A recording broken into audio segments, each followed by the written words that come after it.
Welcome back mga kababayan sa Tagalog Crime Stories kung saan ibinabahagi ko ang aking obsession sa true crimes at isinasalaysay ko ito sa Tagalog. Kung gusto mo ang mga ganitong contents, make sure to subscribe at turn on all the notifications para lagi kang updated sa mga bago kong videos. Kung gusto mo naman na suportahan ang aking channel sa ibang paraan, you may do so by checking these options.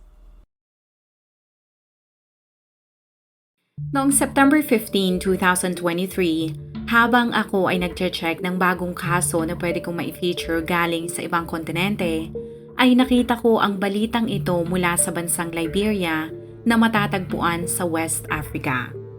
Ayon sa dalawang driver na saksi sa nangyari, ang babaeng ito ay di umanong inatake ng isang Amerikano at naaktuhan nila na ito ay ginigilitan ng leeg gamit ang kutsilyo. Ang akala ng mga tao, ang issue ay isang away lamang. Pero sa pagdaan ng mga oras, ang nangyari ay naging viral dahil sa pagkatao ng mga taong sangkot doon. Ito ang kaso ni Lucas Richards.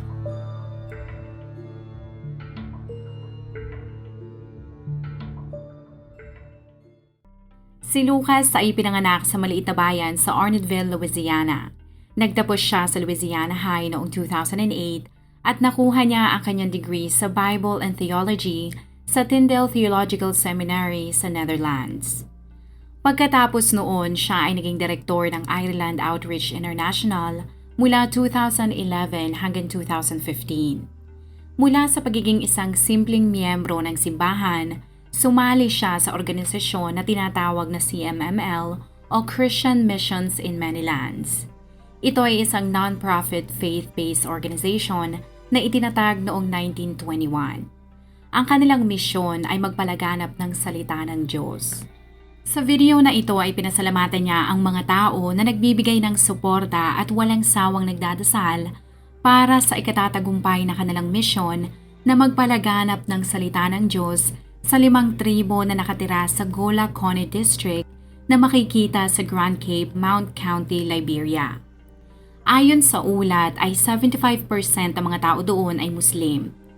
Noong 2017 ay ipinadala si Lucas sa Gola Conny District bilang isang misyonaryo at sa tulong ng pailang-ilang mga Kristiyano doon ay nagawa nilang makapagbukas ng paaralan para sa mga bata. Ang gusali ay tinawag nilang Grace Christian Academy na pinapasukan ng halos hindi bababa sa 200 mga estudyante. Karamihan sa mga tao doon ay hindi marunong magsulat at magbasa, kaya sa pagtutulungan ng ilan sa mga misyonaryo ay nagawa nilang maturuan ang mga matatandang mamamayan doon. Ang kanilang layunin ay maturuan ang mga ito na kilalanin si Jesucristo at kapag ang mga ito ay dalubhasa na, sila ang magsisilbing mga pinuno ng mga itinatayo nilang mga simbahan sa nasabing lugar. Bukod sa pag-aaral ay bumuo din sila ng mga sports ministry. Tinulungan din nila ang mga tao doon para magkaroon ng magandang kalusugan sa pagsasagawa ng mga medical outreach program at nagtayo din sila ng mga clinics. Ang mga tao ay malaki ang pasasalamat kay Lucas dahil isa siya sa mga tumutulong sa kanilang komunidad. Pero noong September 15, 2023, ang mga tao sa Liberia ay nagulat nang pumutok ang balita na ang kanilang pinakamamahal na misyonaryo ay dinampot ng mga otoridad dahil sa akusasyon na tinangka nitong patayin ang kanyang di umunong asawa na taga Liberia. Ito ang 2 kiki driver na nagligtas sa biktima na si Jessica Lloyd. Sa mga hindi pamilyar na tulad ko, ang kiki sa Africa ay katumbas ng tricycle sa Pilipinas. Nang ma-interview sila ng mga reporters, ayon sa dalawa, sila ay bumabiyahe ng gabi noong September 14 nang makita nilang hinampas ni Lucas sa ulo si Jessica sa tabi ng daan. Nagulat sila sa kanilang sumunod na nakita dahil si Lucas ay may hawak ding kutsilyo at nasa kalagitnaan nito ng paggilit sa leeg ni Jessica. Hindi sila nagdalawang isip na kumuha ng bato at kahoy, sabay takbo para saklolohan ang biktima. Ang tatlo ay nagpambuno at nagawa nilang makuha si Jessica na agad isinugod sa John F. Kennedy Memorial Hospital at naagapan ang sobrang pagdurugo sa sugat nito sa kanyang leeg. Isinugod din ng mga taong isa sa mga drivers dahil ito ay napuruhan sa pakikipagbuno nito kay Lucas. Habang sila ay nagre-recover at dinala sa presinto si Lucas, ang mga tao naman sa social media ay agad pinag-usapan ang nangyari. Ang balita tungkol sa misyonaryong Amerikano at kanyang asawa mula Liberia ay agad naging viral. Hindi lamang sila kontento na malaman kung ano ang nangyari, pero kung ano ang buong pagkatao at background ni Lucas. Ang balita ay agad ding umabot sa Creekside Church sa Estados Unidos, kung saan dating miyembro si Lucas bago siya maipadala sa Liberia. Sa Facebook page ng mga ito ay hiniling nila na ipagdasal ang sitwasyon ni Lucas dahil ito ay di umanong ninakawan. Ang cellphone nito ay ninakaw at ang kanyang sasakyan ay nasira din. Ang mga tao na nakatira sa Liberia na alam ang totoong nangyari ay nagalit dahil para sa kanila ang post ay insensitive. Ang nangyari ang lalong nagtulak sa mga tao para alamin ang totoong pagkatao ni Lucas. Lalong napag-usapan ang ginawa niya kay Jessica dahil natuklasan ng publiko na hindi pala ito ang legal niyang asawa. Tiningnan ko ang mismong social media ni Lucas at totoo nga sinasabi ng mga tao na siya ay may asawa na. Hindi malinaw kung saan nagkakilala ang dalawa pero base sa timeline, nakilala niya si Lois Ann noong 2013. Siya ay isa ring Amerikana na mula sa isang maliit na lugar sa Louisiana. Halos isang taon pagkatapos nila maging magkarelasyon, ang dalawa ay na-engage noong January 2014 at pagkatapos ng 4 na buwan ay ikinasal silang dalawa noong May 2014. Si Lois Ann ay isa ding misyonaryo at silang dalawa ni Lucas ay parehong parte ng Christian missions in many lands. Merong ulat na lumabas na sila ay dumating sa Liberia noong taong 2020 o 2021. Pero nakita ko ang mismong post ni Lucas sa kanyang social media at nakalagay doon na 2017 pa lang ay nasa Gola Kennedy District na silang mag-asawa. Ayon sa media ay magkahiwalay ang lugar kung saan naka-assign ang dalawa. Mula 2017, si Lucas ay malimit magsagawa ng mga water baptisms, tumutulong sa mga mahihirap at ipinapakalat ang salita ng Diyos. Si Jessica naman kasama ang kanyang kapatid na si Jessie Lloyd ay dumadalo sa YAAM o Youth with a Mission na isang Bible mission kung saan ang isa sa kanilang mga guro ay si Lucas. Hindi malinaw kung kailan nagsimula ang relasyon ni Lucas at Jessica. Ayon sa interview na ito kay Cynthia na ina ng dalaga ay kinumpirma niya ang balita na magkarelasyon at kasal nga ang dalawa sa Liberia.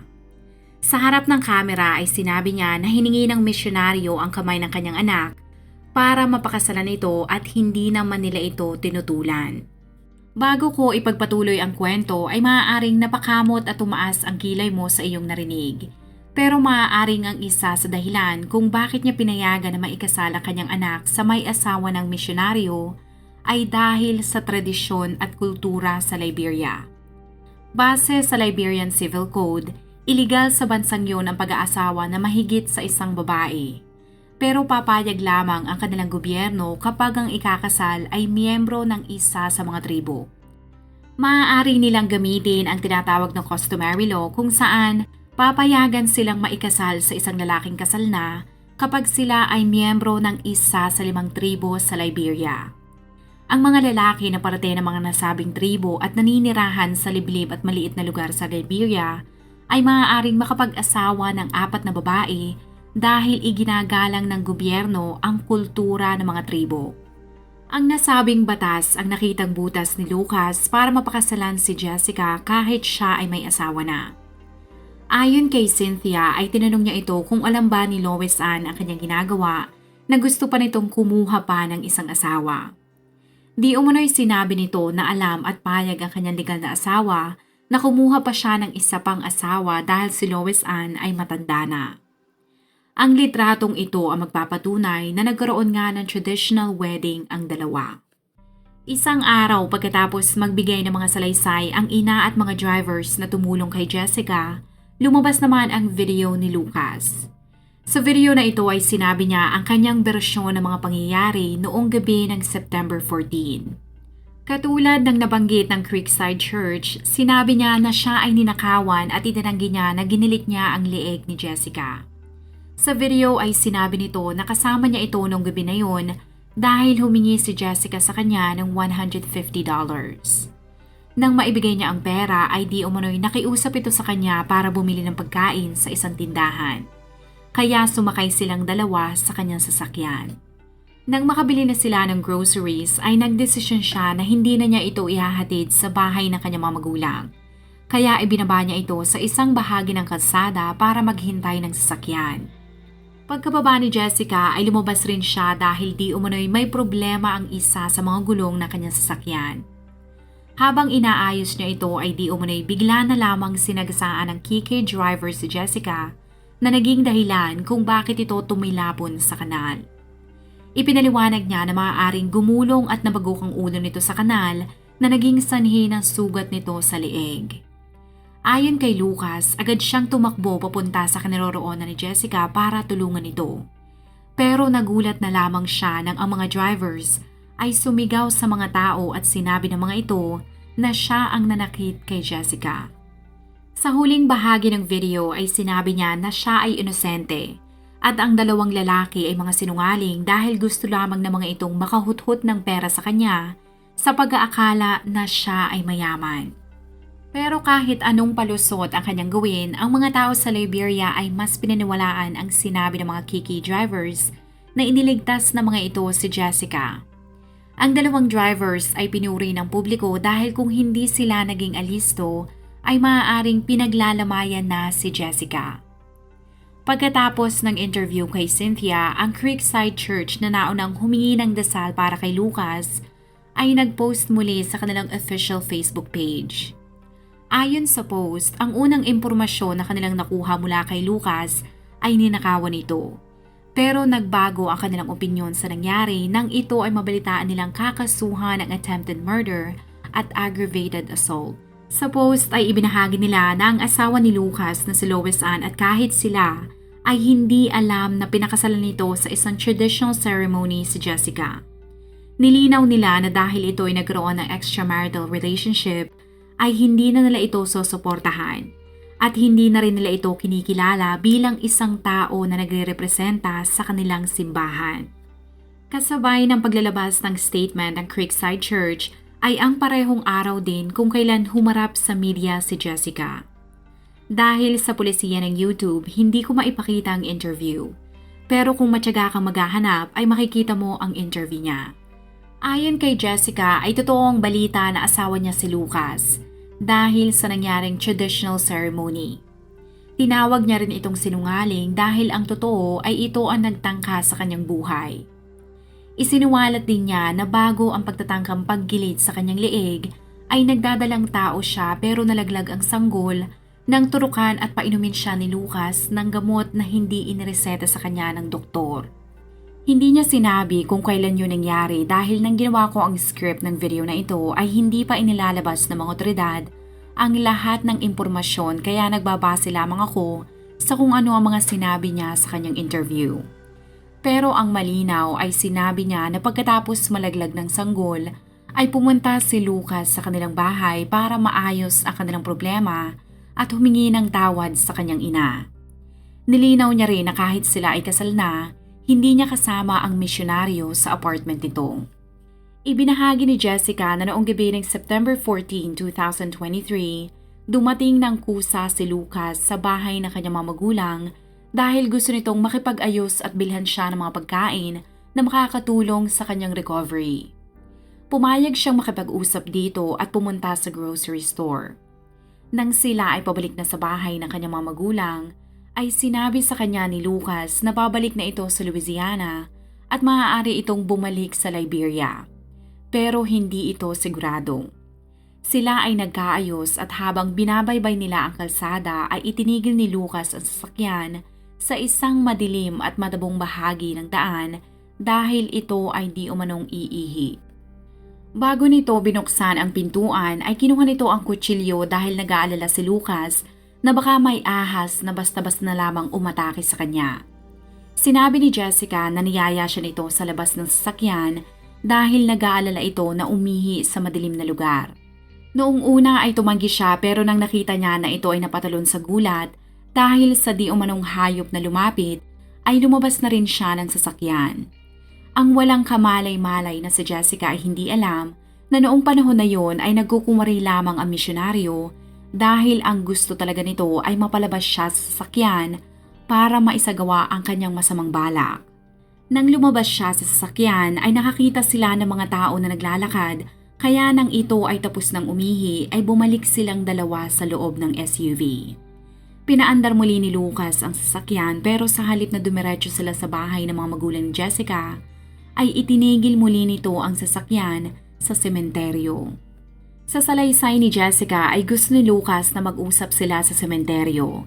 Pero nang siya ay tumanggi ay idiniretso nito ang sasakyan sa madilim na bahagi ng kalsada dahil di umano'y aayusin nito ang problema sa gulong ng sasakyan. Tinawag siya ni Lucas na lumabas dahil kailangan nito ng tulong. Nang siya ay makalapit, pinahawakan nito ang isang screw sa kanya. Pero tumigil ang misyonaryo sa kanyang ginagawa dahil napansin nito na di umano'y may dumi sa kanyang buhok. Nagalok ito na tanggalin ang dumi at sa pag-aakala ni Jessica na nagmamagandang loob lamang ito ay pinayagan niya ang misyonaryo na tanggalin ang di umanong dumi. Pinatalikod siya nito pero sa halip na tanggalin ang dumi ay nakarinig na lamang siya ng isang malakas na lagabog. At kasabay noon ay ang pagbagsak din ng kanyang katawan dahil hinataw na pala siya nito ng isang mabigat na bagay. Hinila siya nito sa madilim na bahagi ng damuhan at doon ay ginawa nito ang lahat para gilitin ang kanyang leeg. Sa interview ay sinabi niya na kahit nagawa nitong magilit ang kanyang leeg, ay wala siyang naramdaman dahil umiikot pa ang kanyang paningin. Sinabi niya na noong una ang akala niya ay tinutulungan siya ni Lucas. Pero nang maramdaman at makita niya ang mga dugo, ay nagdulot yun ng mas lalo pang kalituhan sa kanya.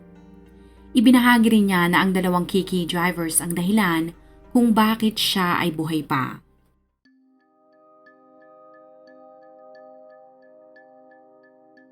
Noong September 20, 2023, suot ang isang black t-shirt at cargo shorts, ang Amerikanong misyonaryo ay humarap sa korte sa Monravia sa kauna-unahang pagkakataon.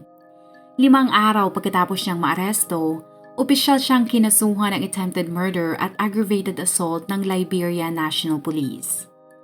Ayon sa mismong court documents, hindi makita ang iPhone ni Jessica na hinihinalang naglalaman ng mga mahalagang impormasyon at mga litrato tungkol sa kanilang relasyon ni Lucas. Nalaman din ng publiko na bago ang tangkang pagpatay kay Jessica, nadiskubre ng mga tao sa YWAM ang relasyon at pagpapakasal ng dalawa na taliwas sa kanilang itinuturo. Kaya tinanggal nila si Jessica sa programa na naging dahilan kung bakit hindi ito nakagraduate. Ang nangyari kay Jessica ay napansin na rin ng mga politiko sa Liberia at ang Speaker of the House of Representatives na si Dr. Bofal Chambers ay dinalaw ang dalaga sa ospital at nanawagan siya ng hustisya. Ang kaso na ito ay gumugulong pa rin. Marami ang curious kung anong rason at bakit ginawa yun ng misyonaryo. Pero tila ang kasagutan sa mga tanong na ito ay mananatiling misteryo dahil si Lucas na mismong salari na gumawa nito ay laging sinasabi na siya ay inosente.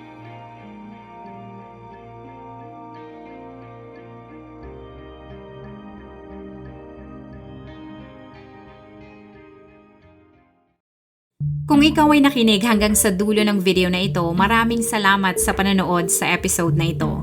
Please consider leaving a comment or i-like ang video na ito. At kung may kaso ka na gusto mong i-cover ko, please let me know.